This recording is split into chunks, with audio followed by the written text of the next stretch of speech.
ഞാനറിയാതെ ആവണിക്ക് gift എല്ലാം കൊണ്ടുവന്നല്ലേ? മായ അറിയാതെ ഒന്നുമല്ല, ഞാൻ വെറുതെ കണ്ടപ്പോ. സാരമില്ല കിഷോർ, ഇനിയിപ്പൊ അതിന്റെ പേരില് നിങ്ങൾ ഉരുണ്ട് കളിക്കൊന്നും വേണ്ട. സാരമില്ലെന്താ? ആ സാരമില്ല. അപ്പൊ മായക്ക് അവനോട് ഇപ്പൊ ദേഷ്യമൊന്നുമില്ല? ഓക്കെ ആയ?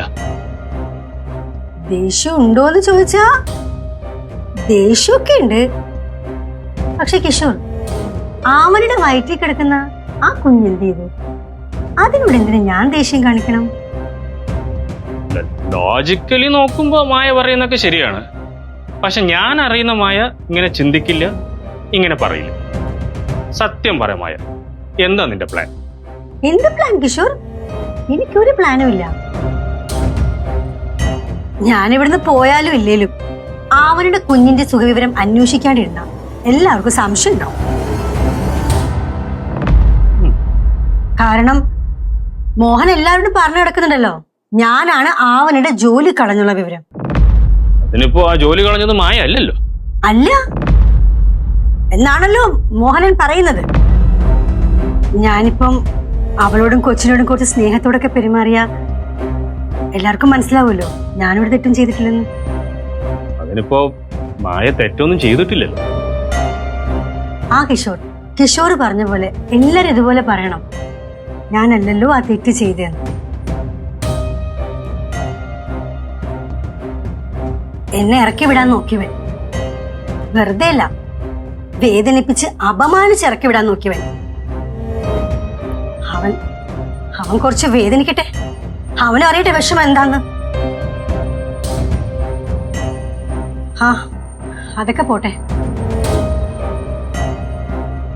നിങ്ങൾ പോയ കാര്യം എന്തായി?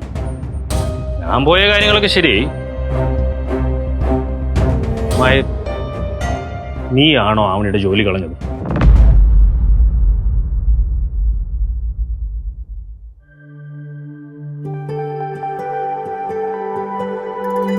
എന്തിനാ കിഷോർ അനാവശ്യമായ ചർച്ചയൊക്കെ?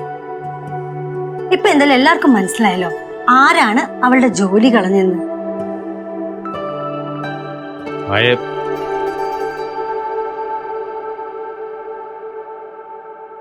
ഞാൻ പറഞ്ഞില്ലേ കിഷോർ, അതങ്ങനെ തന്നെ നിൽക്കട്ടെ, അതിനി ഒരു മാറ്റവും വരണ്ട.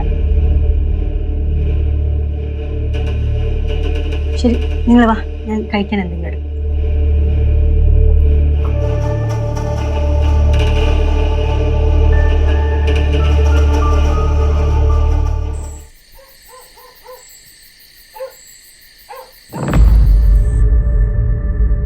എടാ, അങ്ങേര് ഇതുവരെ വീട്ടിലെത്തിയിട്ടില്ല. ബാറിലിരിപ്പുണ്ട്. ബാറിലോ? എടാ, അയാളെ ആരെങ്കിലും ഫോളോ ചെയ്യുന്നുണ്ടോ? ഇല്ലടി, അതെനിക്ക് നേരത്തെ എന്തോ വെറുതെ തോന്നിയതാ. ശരി, എന്നാ നീ വീട്ടിലേക്ക് പൊയ്ക്കോ. എന്തായാലും ഇത്രയൊക്കെ ആയില്ലേ, ഇനി മോനയുടെ വീട്ടിൽ കയറിയിട്ട് നോക്കാം, എന്നിട്ട് ഞാൻ പോയിക്കോളാം. ആ, എന്നാ പിന്നെ അങ്ങനെ ആവട്ടെ. ശരി എന്നാ. ശരി.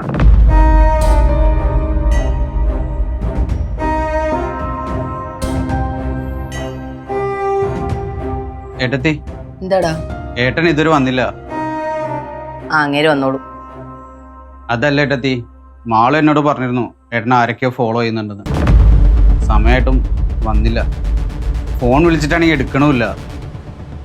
എടാ, നീ വെറുതെ ടെൻഷൻ അടിക്കണ്ട. അങ്ങേര് രണ്ടെണ്ണം അടിക്കാൻ ആ ബാറിൽ കയറിയിരിപ്പുണ്ട്. ബാറില്ല? അല്ല, ഏട്ടത്തിയോട് ഇതാരാ പറഞ്ഞേ?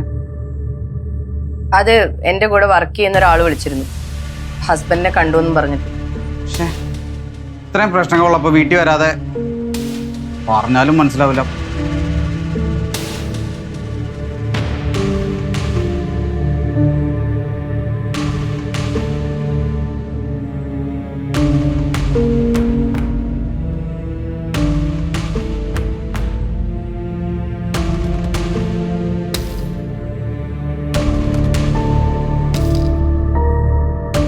കൊച്ചാ, അമ്മ എന്ത് പറഞ്ഞു? ചേട്ടൻ ഓഫീസിൽ കുറച്ച് തിരക്കാ, അത് കഴിയുമ്പോൾ വീട്ടിലേക്ക് വരും. എന്നാ അച്ഛന് ഫോൺ എടുത്ത് പറഞ്ഞൂടെ? എടാ, ഓഫീസിൽ തിരക്കായിരിക്കും, അത് കഴിയുമ്പോൾ തിരിച്ചു വിളിക്കും. അല്ല ചേച്ചി, ചേച്ചിയല്ലേ പറഞ്ഞ വെളിച്ച് നമ്മളോട് കള്ളം പറഞ്ഞാണെന്ന്. എന്നിട്ട് എന്തിനാ ചേച്ചി വെളിച്ചം വരാത്തതിന് ടെൻഷൻ അടിക്കുന്നത്? എടി, പ്രശ്നം നമ്മുടെ വീട്ടിലല്ലേ, അത് നമുക്ക് സംസാരിച്ച വഴക്കിട്ടോ തീർക്കാം. പക്ഷേ അച്ഛൻ ഇപ്പൊ ആരെ ഫോളോ ചെയ്യുന്നുണ്ട്, അയാൾ അച്ഛനെ എങ്ങനെ ടോർച്ചർ ചെയ്യുന്ന പോലും പറയാൻ പറ്റില്ല. അതാ എനിക്ക് ടെൻഷൻ. നിങ്ങൾ ടെൻഷൻ അടിക്കാതിരിക്കേ, അച്ഛനിപ്പോ കുഴപ്പമൊന്നുമില്ലല്ലോ. Rega, rega, maga, maga, maga, rega, rega, rega.